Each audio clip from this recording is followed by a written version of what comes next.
más de 70.000 habitantes, 21 kilómetros de costa, un tejido urbano de cientos de calles y avenidas perfectamente entrelazadas de plazas y parques, miles de viviendas, de edificios, de casas, de villas, campos de golf, hoteles.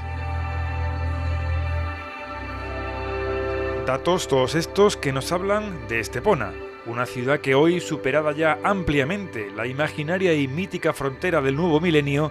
mira al presente y encara el futuro con los peajes y las perspectivas propias de un municipio del sur de Europa. Presente y futuro. Dos momentos, uno actual y otro por llegar, que no parece difícil de imaginar. Más complejo es hoy tener una visión clara y nítida del pasado. Complejo, pero no imposible. Estepona Televisión inicia una serie de programas que, con el ilustrativo título de Huellas de la historia de Estepona, tienen como objetivo arrojar más luz sobre su pasado. Lo haremos de la mano de Ildefonso Navarro, arqueólogo municipal y responsable del conjunto de excavaciones que, de un tiempo a esta parte,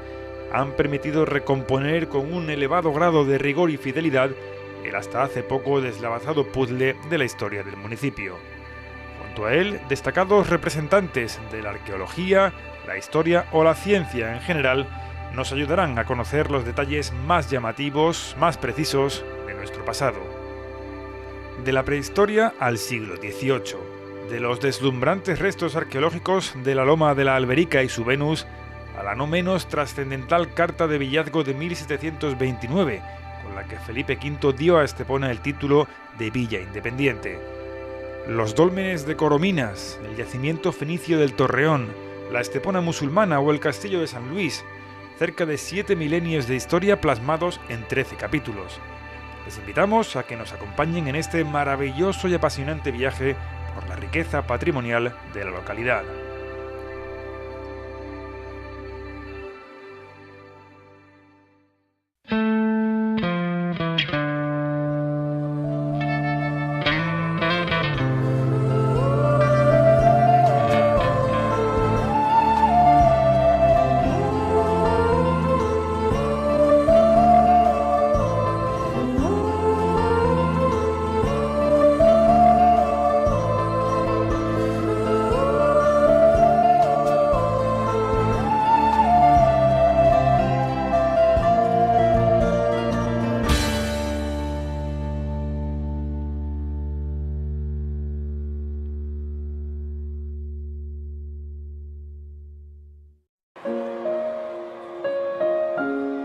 El mar y sus profundidades han sido desde tiempos inmemoriales una fuente inagotable de historias, de leyendas, de mitos y creencias que siempre han acompañado a la humanidad. El Mediterráneo ha sido surcado durante milenios por las civilizaciones que han poblado sus costas. Fenicios, cartagineses, griegos, romanos, musulmanes, todos hicieron de sus aguas una vía de comunicación y de comercio fundamental, en unas condiciones, como se puede imaginar, muy diferentes a las que hoy conocemos. Milenios de tránsito marítimo, siglos y siglos de navegación, de batallas, de tormentas y temporales han llenado sus profundidades con los restos de naufragios.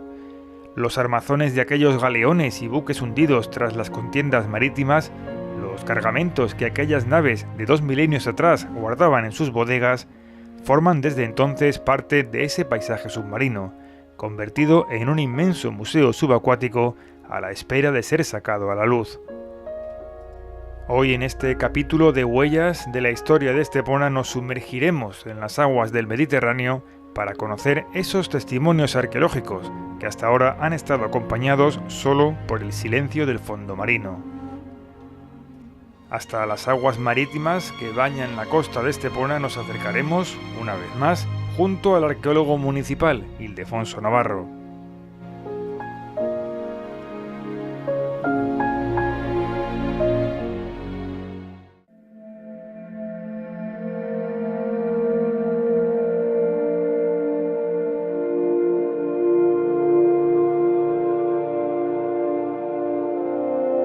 Hola amigos, si hasta ahora nos habíamos referido en todos los programas a yacimientos terrestres, hoy nos sumergimos en las aguas del Mediterráneo para conocer de primera mano los distintos especies de yacimientos zooacuáticos repartidos por toda la costa de Estepona. La arqueología zooacuática es una rama de la arqueología que se caracteriza sobre todo por las técnicas, por la metodología que utiliza, ya que los yacimientos están debajo de agua y obliga a los arqueólogos a utilizar un equipo especial y a trabajar en unas condiciones bastante más complicadas que cuando se trabaja en tierra. Pero a pesar de las dificultades técnicas y materiales del trabajo del arqueólogo zooacuático, permite acceder a una información muy importante acerca de temas tales como el comercio, la navegación, la arquitectura naval, los puertos y fondeaderos y una serie de aspectos que son mucho más difíciles de estudiar desde la arqueología terrestre. A nuestras espaldas se encuentra la desembocadura de Arroyo Vaquero, un lugar citado como punto de referencia en numerosos portulanos medievales estudiados por Carlos González Cravioto. Estos portulanos medievales son unos auténticos mapas que servían para los navegantes de la Edad Media para tomar referencia de los puntos que tenían en la ruta. Todas estas referencias de estos portulanos medievales nos están indicando que en la desembocadura de Arroyo Vaquero debe haber un fondeadero, un sitio donde fondeaban los barcos, posiblemente para cargar agua dulce, y también puede estar en relación con todos los poblados que conocemos en todo el valle, en toda la zona comprendida entre Arroyo Vaquero y Arroyo en Medio, que como hemos visto en otros programas hay un importante poblamiento ya desde época prehistórica, también en época fenicia, en época romana, y en época medieval hay varias alquerías, varios establecimientos agropecuarios, desde época islámica antigua, en el siglo X, hasta época nazarí, hasta la época musulmana más reciente, justo antes de la conquista de los castellanos, y todo este poblamiento histórico pues generó la necesidad de tener un fondeadero donde llegaran los barcos muy posiblemente para cargar no solamente agua dulce, agua potable, sino también todos los productos de toda esta zona que se transportarían, se comercializarían desde este fondeadero en la desembocadura de Arroyo Vaquero. Como testimonio de esta actividad portuaria en el fondeadero de la desembocadura de Arroyo Vaquero, queda el testimonio de numerosos restos de ánforas y de cerámica que son recogidas por buceadores deportivos en toda la zona que tenemos a nuestras espaldas.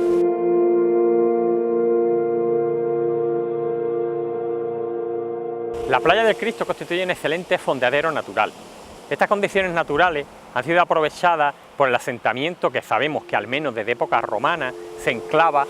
debajo de la actual Estepona. Sobre todo ante el temporal de levante, se trata de un refugio natural donde podían acogerse los barcos, tanto de pesca como de transporte, ya desde época romana, durante toda la época medieval y hasta la época contemporánea. No hay que olvidar que hasta hace unos 80 años no existe el puerto de Estepona. Tienen que utilizar los barcos pesqueros y comerciales el fondeadero o bien de la playa de la Rada o bien de la playa del Cristo, dependiendo si el temporal, si el viento era de levante o de poniente.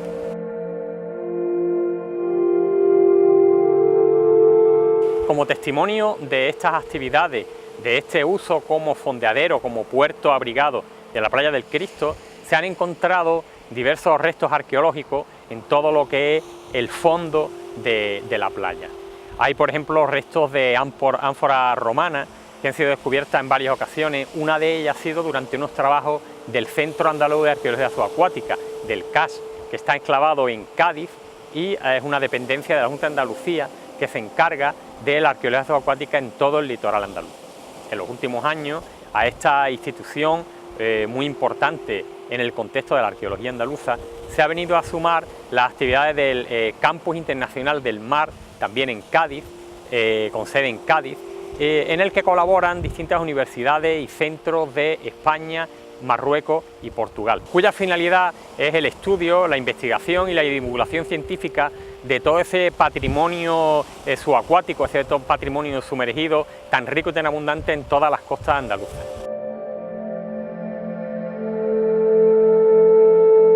Además de los trabajos del Centro Andaluz de Arqueología Subacuática, también contamos con las investigaciones de un arqueólogo esteponero, Sebastián Corzo, que en varios trabajos de vigilancia arqueológica realizados durante las labores de dragado y distintas obras en el entorno de la playa del Cristo, ha podido documentar alguna cerámica de época romana, algunas ánforas de época romana y sobre todo, muy interesante, varias vasijas de época islámica, de época medieval, de entre las que podemos destacar una marmita, una olla completa que está depositada y se puede ver en el Museo Arqueológico de Estepona, que la particularidad que tiene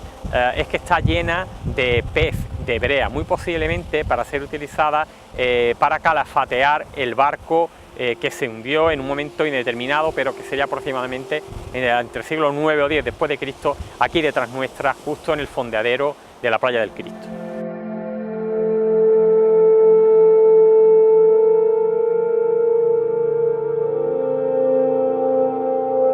Indudablemente el mejor fondeadero de la costa de Estepona y posiblemente uno de los mejores de toda la costa malagueña es la Playa de la Rada,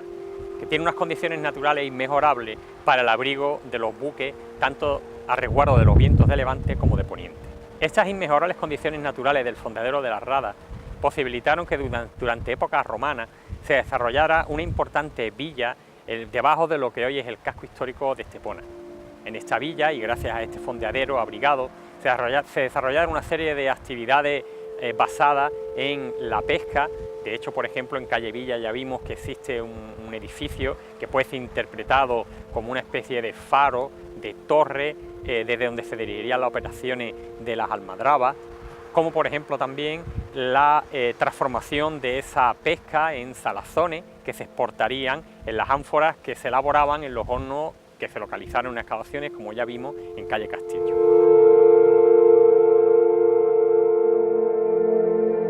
La importancia de este puerto abrigado, de forma natural, continúa durante la Edad Media. Al abrigo de este puerto va desarrollándose Medina Istibuna en época islámica. Sabemos que en época islámica sigue siendo muy importante la pesca, también es muy importante el comercio, y de hecho ya vimos también cómo había un funduk, un establecimiento comercial e industrial, justo donde debía estar la puerta del mar de Medina Istibuna, justo pegado a la Playa de la Rada, donde convergían los caminos de Málaga, de San Roque y el fondeadero de la Rada, un sitio donde debía desarrollarse tanto la recepción de las mercancías que venían de fuera, como donde se embarcarían las producciones esteponeras que se exportaban desde este fondeadero de la Rada.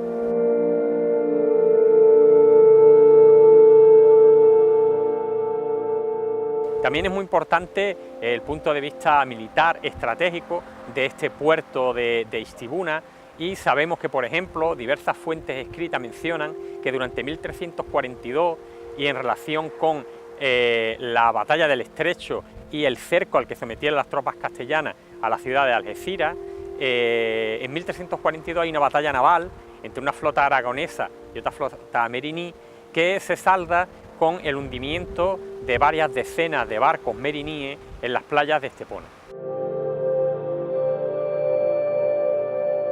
Durante época ya cristiana, a partir del siglo XVI, sabemos que el fondeadero de la Rada se sigue utilizando tanto como refugio de los barcos pesqueros como punto de partida y llegada de los diferentes barcos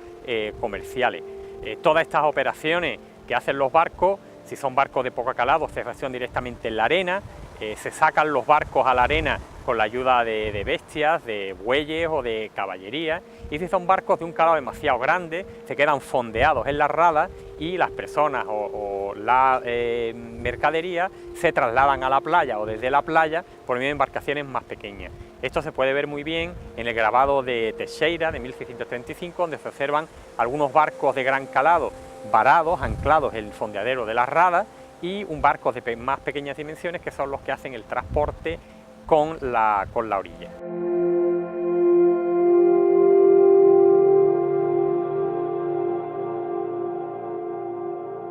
El fondeadero de la Rada desempeña un papel bastante importante en el marco de las operaciones militares, navales, que se desarrollan en el marco de la Guerra de la Sucesión Española, sobre todo después de la toma de Gibraltar, hacen que esta zona sea muy importante en el marco de la guerra entre los franco-españoles, la alianza franco-española por un lado y la liga anglo-holandesa por otro. Con el referente del puerto de Gibraltar tan cerca, en la Rada de Estepona se desarrollan varias batallas navales que dan como resultado, sobre todo en el año 1712, que hay varias batallas navales en esta zona, el hundimiento en la playa de la Rada, en el fondeadero de la Rada, de varias gabarras, tartanas e incluso un galeón de guerra francés, el María Magdalena, que sabemos que quedó bastante tocado en el marco de una batalla naval y cuyo capitán decidió hundir el barco antes de que fuera apresado por los ingleses. Los restos de este barco deben yacer debajo de la playa de La Rada, y aunque nunca ha sido localizado, posiblemente porque están enterrados debajo de metros y metros de sedimento, han sido el motivo de que la Junta de Andalucía decidiera proteger la playa de La Rada, que de hecho se encuentra incluida en el catálogo de yacimientos subacuáticos protegidos por las disposiciones legales de la Junta de Andalucía. El fondeadero de La Rada sigue siendo muy importante para Estepona durante los siglos XIX y primera mitad del XX, y se produce un gran florecimiento del comercio, de la exportación a distintos puntos del sur de la península y del norte de África, como por ejemplo Ceuta, a caballo entre los siglos XIX y XX. En Estepona hay una aduana marítima en esa época que nos da un indicio de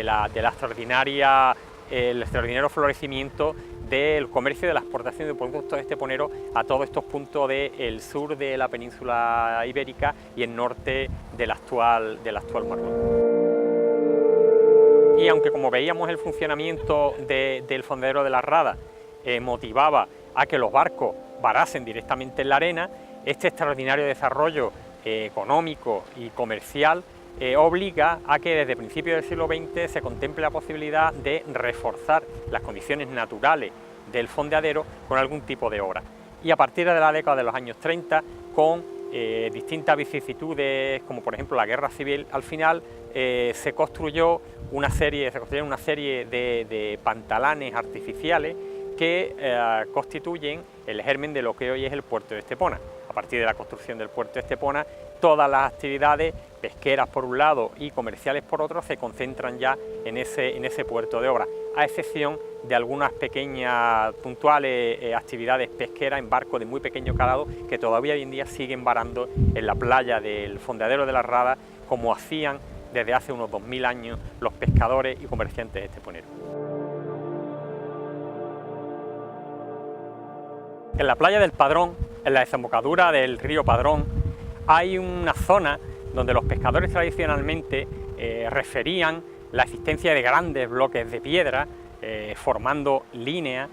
y que posiblemente hayan dado lugar a que un accidente geográfico cercano haya sido denominado tradicionalmente la Punta de los Mármoles.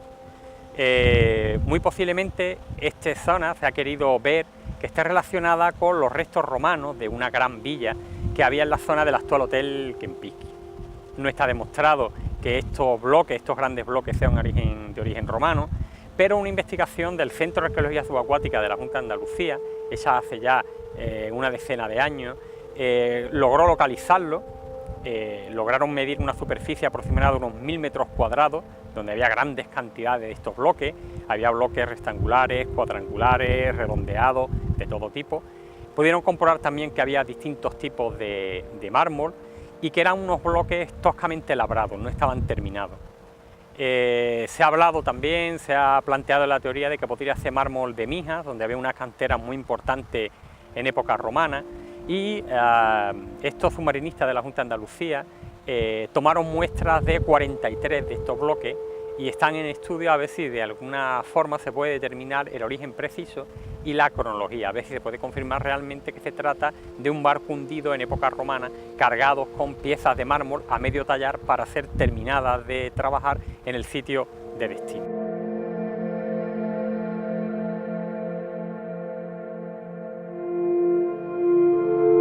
También en la playa de la zona del Padrón, de la desembocadura del río Padrón, se localizaron hace algunos años los restos de un molino de tipo pompeyano, de piedra volcánica, que tal vez esté relacionado con los mármoles.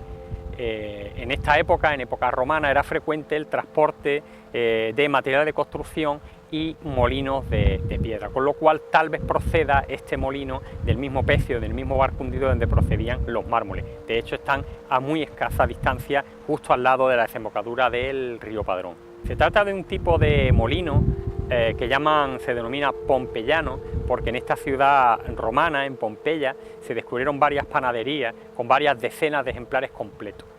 Son molinos que tienen una parte de abajo, de forma cónica, y una parte hueca arriba, que encaja en esta parte cónica. La parte de arriba utiliza la de abajo a forma de pivote, y la rotación se consigue bien con animales, con burros, con mulas, con caballos, o bien con fuerza de trabajadores, de operarios. Al final esta rotación lo que transforma el trigo en harina, y siempre suele ser con algún tipo de roca porosa y que pese poco, piedra volcánica sobre todo. El ejemplar de Estepona, que es de una piedra volcánica muy oscura, está siendo estudiado por Tim Anderson, un especialista en este tipo de molino romano, y muy posiblemente se trate de un ejemplar bien suritálico de la zona de la misma bahía de Nápoles, o en todo caso de alguna cantera no identificada del sur de la península, como por ejemplo las que hay en la zona de Cabo de Gata, en Almería. Efectivamente, es un molino que veis aquí a mi lado, que es de época romana, que se llama molino de tipo pompeyano. Tiene una forma bicónica, quiere decir un cono sobre otro, y sobre los laterales hay dos sistemas de fijación de agujeros aquí, donde se ponían maderas que estaban fijas. Había montantes aquí de madera que subían de cada lado y un traversal de madera que servían para accionar el molino. Lo más probable es que esta pieza fue importada de un centro de producción de molinos que no sabemos exactamente dónde, pero en otra parte del Mediterráneo. Se sabe que se conoce varios grandes centros de producción. Por ejemplo, en Orvieto, cerca de Roma, se producía este tipo de molino. También en Sicilia, cerca del Etna, se producía, en el norte de Italia también, en Cerdeña.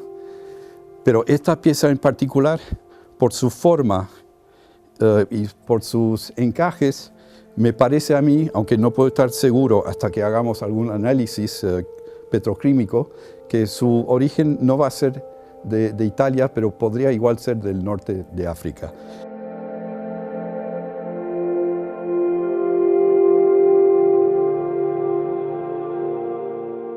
En la zona de la desembocadura del río Guadalmansa, correspondiendo con un poblamiento histórico muy importante, tenemos un fondadero en el que hay pruebas también de una actividad marítima importante. En tierra tenemos una serie de yacimientos que hemos visto en anteriores programas, como por ejemplo los yacimientos fenicio y romano del Torreón y Villa Romana de Las Torres, o en época islámica la alquería de la Villa Romana de Las Torres y la Torre de Guadalmansa, o muy cerca al interior el castillo de Montemayor. Todos estos yacimientos en tierra generan una actividad comercial y pesquera que motiva que la desembocadura del río Guadalmansa, que está relativamente bien resguardada de los vientos, hay constancia de actividad marítima, posiblemente pesquera y comercial. De hecho, en la década de los 70, Carlos Posac, un arqueólogo que estuvo trabajando en toda esta zona, pudo constatar cómo aparecían algunas ánforas de época fenicia y romana en la zona de la desembocadura del río Guadalmansa. También aparecen en la zona algunos cepos de ancla, que son una parte de las anclas de época romana, de plomo, que se complementaban con otras partes también de plomo y unos vástagos de madera. En relación con este fondadero hay una noticia histórica muy interesante que nos da abundantes datos, y es que durante el siglo XI hay un historiador llamado Ibn Askar que recoge un relato acerca de un gobernante del castillo de Montemayor, Abd al-Jabbar, que ve cómo desde Montemayor encalla un barco en un sitio que se llama Mars al-Sayara. Este Mars al-Sayara, algunos investigadores como Virgilio Martínez Enamorado, un arabista malagueño, ha planteado que puede tratarse bien de la zona de Chullera o bien de la zona de Guadalmansa. Wadi al-Marsa, que es como se llamaría el río en época islámica, y Marsa al-Sayara tienen evidentes similitudes y podría tratarse de este sitio, sobre todo si tenemos en cuenta que el enlace óptico, el enlace visual entre la zona donde estamos, en la desembocadura del río Guadalmansa, y el castillo de Montemayor es directo, de hecho mucho más directo y mucho más viable que desde el castillo de Montemayor hacia Chullera.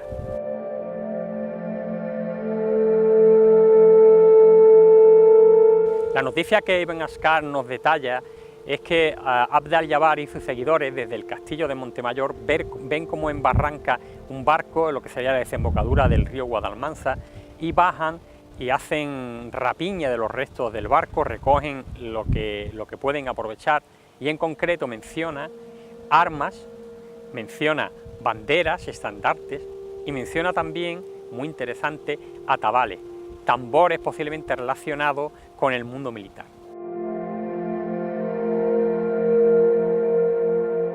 Hay otro tipo de pecios, que es como se llaman los barcos hundidos en arqueología, que se han hundido en las costas de Estepona de una manera circunstancial, bien por distintas acciones bélicas que no tenían nada que ver con los castillos, por ejemplo, que había en tierra, o bien, por ejemplo, porque por distintas circunstancias como tormentas, como tempestades, han terminado hundiéndose justo en las aguas de la costa de Estepona. Hacia el año 85 después de Cristo, un barco romano posiblemente en tránsito hacia el estrecho de Gibraltar se hunde justo enfrente de las costas de Estepona, entre Estepona y Guadiaro. Restos de este barco han sido extraídos por los barcos pesqueros con sede en el puerto de Estepona durante los últimos 40 años y afortunadamente muchas de estas piezas han terminado ingresando en los fondos del Museo Arqueológico de Estepona. En total, gracias a los pescadores del puerto de Estepona, se han podido recuperar varios centenares de piezas que están depositadas en los fondos del Museo Arqueológico Municipal.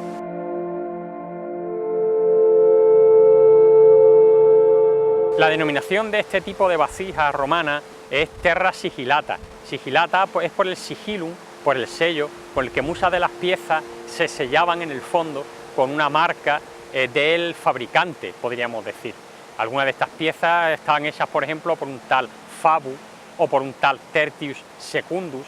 o por un tal Atias. Son alfareros que sabemos que están trabajando hacia finales, en el último cuarto del siglo I después de Cristo, en la Grofesen. Actualmente es una ciudad que se llama Millau, en el sur de Francia. Y serían piezas, se hacían a gran escala, era una producción industrial bastante importante, y se embarcaba a través del puerto de Narbona y se distribuía por todo el Mediterráneo y en general por todo el Imperio Romano. Entre los vasos que se han podido recuperar de este pecio, de este barco hundido en las costas de Estepona, hay algunos lisos, la mayoría, y algunos de ellos decorados. Entre las formas decoradas destacan las de un tipo que llamamos los especialistas Dragendorf 37, que en una especie de bandas que recorren toda la pared del vaso, de la vasija, hay escenas mitológicas, como por ejemplo la loma amamantando a Rómulo y Remo. Hay escenas también de lucha, escenas gladiatorias y de caza, en la que se enfrenta el hombre con el león o el hombre con el jabalí. Hay escenas de animales, hay incluso escenas eróticas, hay escenas vegetales, hay todo tipo de escenas en este tipo de vasijas.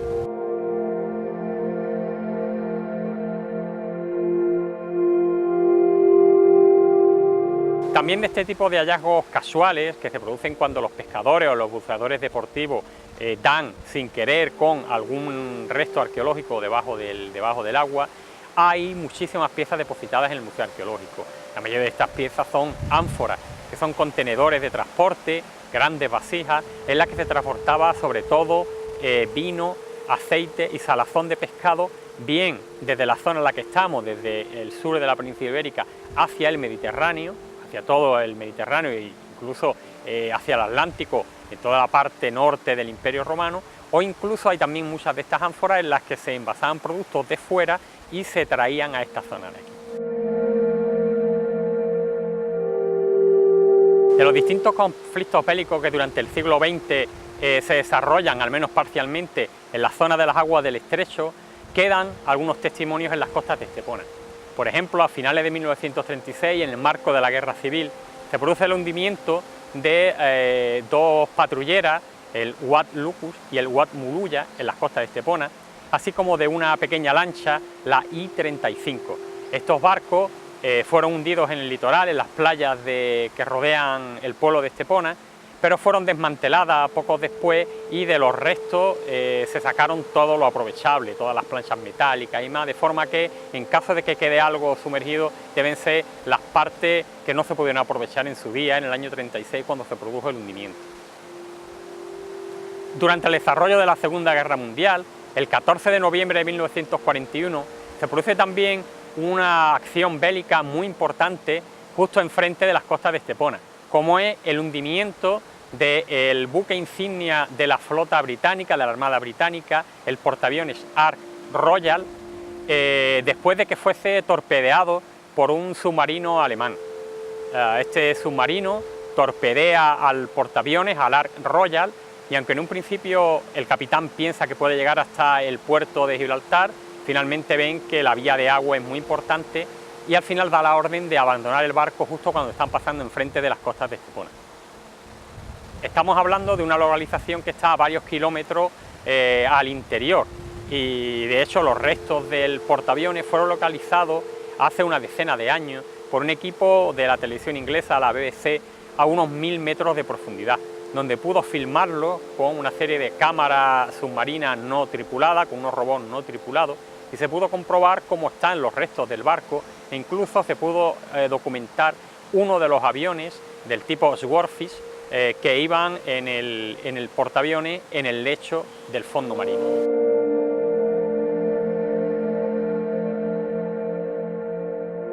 Este es un tipo de pecio de barco hundido al que hace unos años los arqueólogos no podíamos ni siquiera soñar con poder acceder, pero se trata de una disciplina, la arqueología subacuática, que desde el año 43 vive una auténtica revolución. En primer lugar, gracias al descubrimiento de la escafandra autónoma, del buceo autónomo,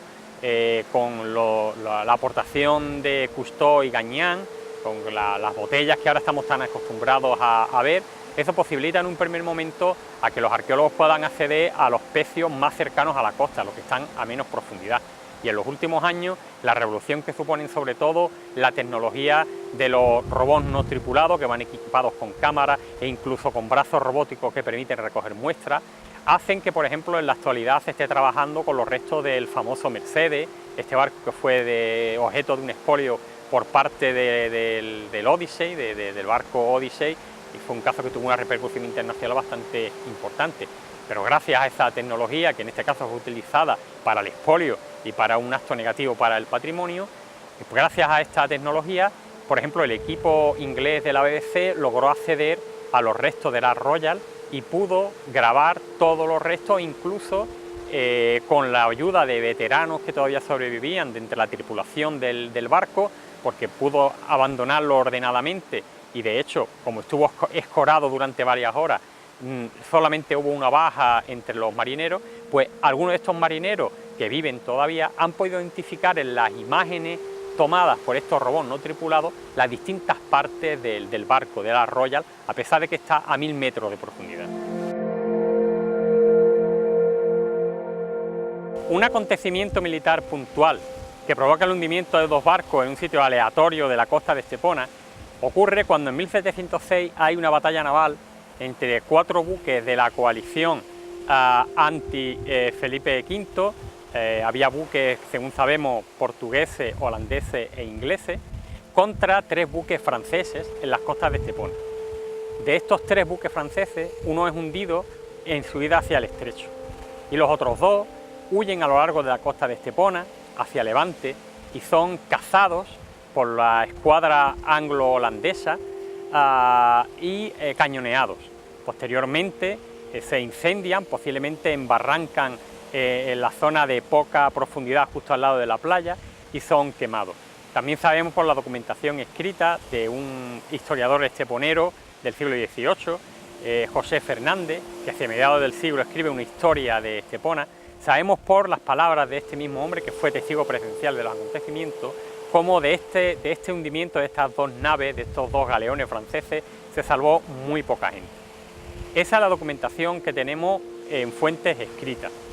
Arqueológicamente, hace unos años se localizaron en la playa en la que estamos, en la playa de Matas Verdes, a muy poca profundidad, a unos 4 o 5 metros de profundidad, una agrupación de grandes cañones de 4 metros de largo y unas 2 toneladas cada uno, que después de unos trabajos del Centro de Arqueología Subacuática de la Junta de Andalucía, el Ayuntamiento de Estepona extrajo, en concreto extrajo 3 de ellos, con la ayuda de una serie de personas e instituciones. Estos cañones se depositaron en el puerto de Estepona, posteriormente han pasado por distintas ubicaciones y en la actualidad están los almacenes del Museo Arqueológico Municipal. Se trata, como decíamos, de 3 cañones de gran envergadura que debieron estar alojados en grandes galeones. El hecho de que tengamos esa documentación escrita que nos habla de 2 barcos franceses hundidos en 1706 en una zona que se identifica como la zona del Saladillo, y que arqueológicamente tengamos esa agrupación de grandes cañones pertenecientes sin duda a uno o varios galeones, nos ha hecho proponer la posibilidad de que aquí en la playa Matas Verdes lo que tengamos sean esos 2 restos de galeones franceses que, según José Fernández,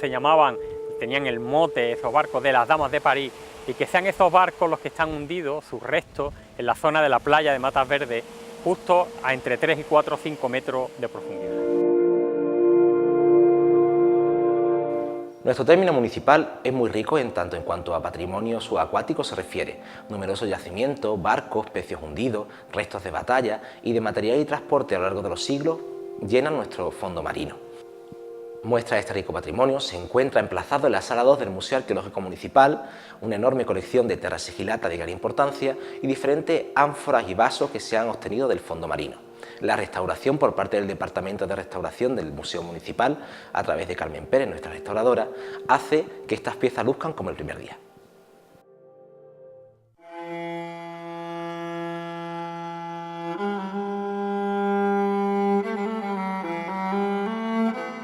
Os voy a hablar un poquito de esta pieza procedente de un pecio hundido en las inmediaciones en la costa de Estepona. Para identificarla os diré que se trata de terra sigillata. Lo primero que nos va a llamar la atención es el nombre. Terra sigillata, ¿por qué? Porque tiene un sigillum, lo que los romanos llamaban el sello, el sigillum, lo tiene en el interior. Para los arqueólogos este tipo de cerámicas es fundamental porque actúan como fósil cronológico. Es lo que nosotros llamamos el fósil director en las diferentes estratigrafías de las excavaciones arqueológicas. Con este tipo de piezas podemos datar un estrato perfectamente, porque conocemos perfectamente los alfares, dónde se producen, de dónde proceden, de dónde se realizan las importaciones, etcétera, etcétera. En concreto, esta pieza de Estepona procede de los talleres de la Grofesé, en Francia, en el sur de Francia. Es uno de los talleres más importantes de este tipo de producciones, de las sigilatas. Las sigilatas siempre tendemos a identificarlas como las cerámicas de lujo, entre comillas. Serían como la vajilla más preciada que se colocan en banquetes, normalmente en los triclinium, en los comedores de las villas romanas, como el que tenéis de fondo, como la escena que tenéis de fondo a mi espalda, en el Museo de Antequera. Este tipo de producciones se dividen en diferentes tipologías. Por un lado, las producciones itálicas, que se producen normalmente en la comarca del Arezzo, en Italia, la península itálica, las francesas, a las que pertenece esta pieza, de la Grofesé, y las hispánicas. De hecho, diré que en Antequera existen varios talleres, en concreto 3 talleres, dedicados a este tipo de producción que ya es terra sigillata hispánica. En el Museo de Estepona podéis contemplar una de las mejores colecciones que hay ahora mismo en la península ibérica de este tipo de cerámicas procedentes de los diferentes pecios de la arqueología subacuática, que la arqueología subacuática y la labor que se está haciendo de investigación por parte en este caso, del Museo de Estepona y que se expone parcialmente dentro de su museo.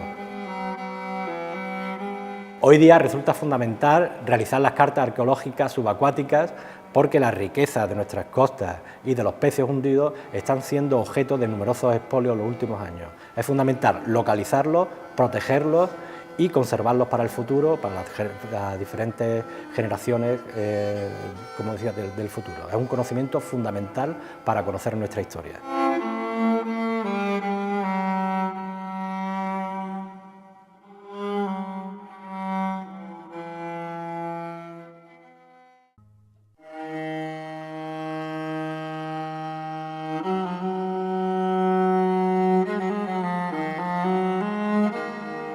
La visita cultural que hoy les proponemos nos llevará hasta la bahía de Algeciras, cuna de diferentes civilizaciones desde el siglo VII a.C.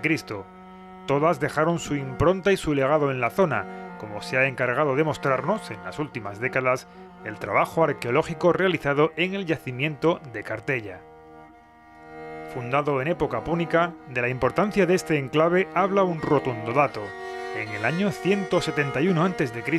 obtuvo de Roma el título de Colonia Libertinorum Cartella. Se convirtió así en la primera colonia latina fuera de la península itálica. No es difícil imaginar por ello toda la información aportada por los distintos trabajos arqueológicos que se han hecho allí. Muchos de los restos recuperados se muestran desde enero de 2012 en la ampliación del Museo de San Roque. El cronista oficial de este municipio gaditano, Antonio Pérez Quirón, nos guiará en los próximos minutos por esta instalación. Una visita que permite conocer la evolución histórica de esta capital de comarca. En este museo, en la parte arqueológica, que es una parte fundamental del museo, se recoge toda la trayectoria de una ciudad que en el decir de muchos investigadores tuvo más importancia que Gades, ¿no? Llegó a acuñar moneda propia y bueno, pues es lo que mostramos aquí en el museo con piezas de valor muy relevante. Y bueno, pues también no solamente se limita a la historia de Cartella, sino que también damos un salto en el devenir histórico de San Roque desde la fundación por los exiliados gibraltareños y bueno, pues en función de eso también nos adentramos en la historia contemporánea de la población. Este museo cuenta con piezas de excepcional calidad. No pasan desapercibidos para el visitante, por ejemplo, los restos del embarcadero civil de Cartella. De esa importancia de la que hemos hablado con anterioridad, habla la zona industrial, la zona que estaba a las afueras de la población y que, bueno, para el que conozca la zona, Cartella debió ser una población muy grande y pertenecer el embarcadero a la zona industrial, porque cuando se hace la excavación, que es, bueno, de hace muy pocos años en el tiempo, allí aparecen una serie de hornos, sería la zona fabril, la zona de factoría de Cartella. Esta es una de las partes del embarcadero, de donde digamos que es el embarcadero no militar, sería el embarcadero comercial, y de ahí pues era de donde procedían todas las mercancías que después se distribuían en la ciudad y lógicamente se enviaban también las mercancías que producían la ciudad. No menos impresionante para el espectador es el friso marmóreo adornado con guirnaldas que se expone en este museo. Una pieza de gran belleza, probablemente un sarcófago romano, según los expertos que lo han estudiado. Este friso todavía indeterminado, que desconocemos la procedencia, pero cuya factura es impresionante, nos hace pensar que no se hizo en talleres de aquí, sino en talleres de Roma, y trasladado aquí probablemente para algún templo, algún lugar de relieve. Tiene unos detalles magníficos de una conservación en el tiempo muy buena. La relevancia histórica y patrimonial de este friso con relieves de bucróneos ha hecho que en diferentes ocasiones se haya solicitado su préstamo para exponerlo en muestras de ámbito nacional. Es una pieza que se halla en 1840 y curiosamente hemos preservado la parte, el reverso de la figura para ver la inscripción que pone se encontró en 1840. Se halla en las zonas de influencia de Cartella. Y bueno, pues tuvo un recorrido muy largo, ha estado en el ayuntamiento como pieza clave del patrimonio cuando había muy poco a la vista de que preservar y bueno, pues de su importancia habla también el hecho de que ha formado parte de 2 exposiciones a nivel nacional. Tanto en Sevilla como en Madrid estuvo esta pieza cedida para la ocasión. Pasear por el Museo de San Roque permite al visitante situarse al menos por unos instantes en otro tiempo, en los primeros siglos de nuestra era. Podemos incluso imaginar cómo vivían el día a día los habitantes de la colonia latina de Cartella. En esta vitrina se conserva una muestra de lo que podríamos llamar objetos de la vida cotidiana de Cartella, pues desde agujas de ajuares a elementos cotidianos de cocina, de decoración y bueno, también unas piezas que son fundamentales también para entender la historia de Cartella, que es moneda. El museo cuenta con un fondo muy importante de monedas, pero aquí se muestra solamente una parte. Acuñó moneda a Cartella. Las piezas recuperadas durante años de ese enclave arqueológico de Cartella son de este modo las verdaderas y justas protagonistas de este espacio museístico. Pero la instalación custodia otros reclamos patrimoniales de gran interés. El viaje en el tiempo que supone esta visita encuentra su última parada obligatoria en la última sala, en la que se puede ver otra pieza fundamental en la historia local, el pendón de Gibraltar. Es una pieza excepcional que podríamos llamar no solamente excepcional a nivel comarcal ni siquiera local, es una pieza a nivel nacional. Estamos hablando del estandarte oficial de Gibraltar y es el que van a traer los exiliados. Cuando digo los exiliados me refiero a los habitantes de Gibraltar que salieron en masa en agosto de 1704 con motivo de la invasión anglo-holandesa. Y bueno, pues ese pueblo tan digno que no quiso mantenerse bajo un estandarte extranjero en una guerra que fue la Guerra de Sucesión, que fue una guerra civil, pues trajo diferentes documentos que se conservan en el archivo histórico y en el archivo parroquial de Santa María la Coronada, y entre esos elementos que traen también las imágenes religiosas que no destruyeron los ingleses, pues se trae el pendón. Dicen los expertos que el pendón de Gibraltar es la reliquia más importante a la hora de ilustrar la fundación de San Roque.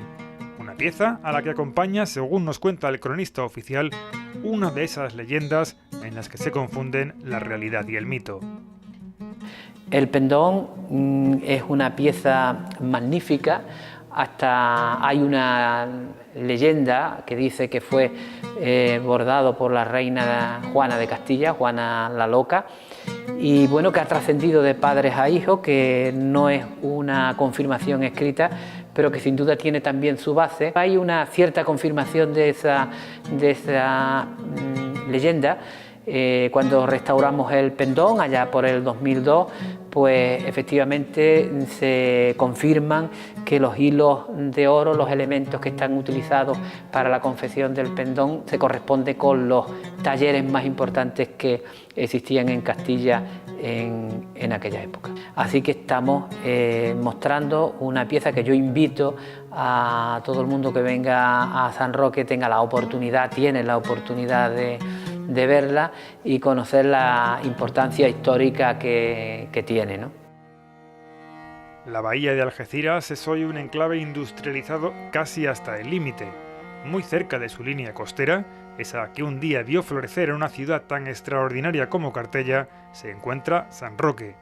Allí, entre las calles de su casco histórico, se levanta el Museo de la Ciudad, una visita ineludible, como hemos visto, para los amantes del patrimonio histórico.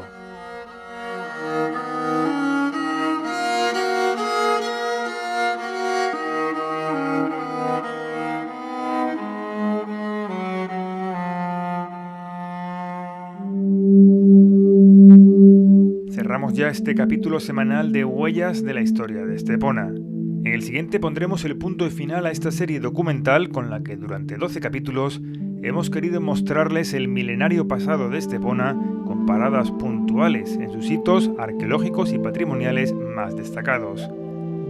El cierre lo pondremos en el Museo de Málaga, la instalación que atesora las piezas más relevantes que la arqueología ha rescatado en las últimas décadas en la provincia. Allí se conservan de este modo iconos del patrimonio esteponero como la figura de Bes, la espiral de oro o el cuenco campaniforme de Corominas. De todo ello hablaremos en el próximo y último programa de Huellas de la Historia de Estepona.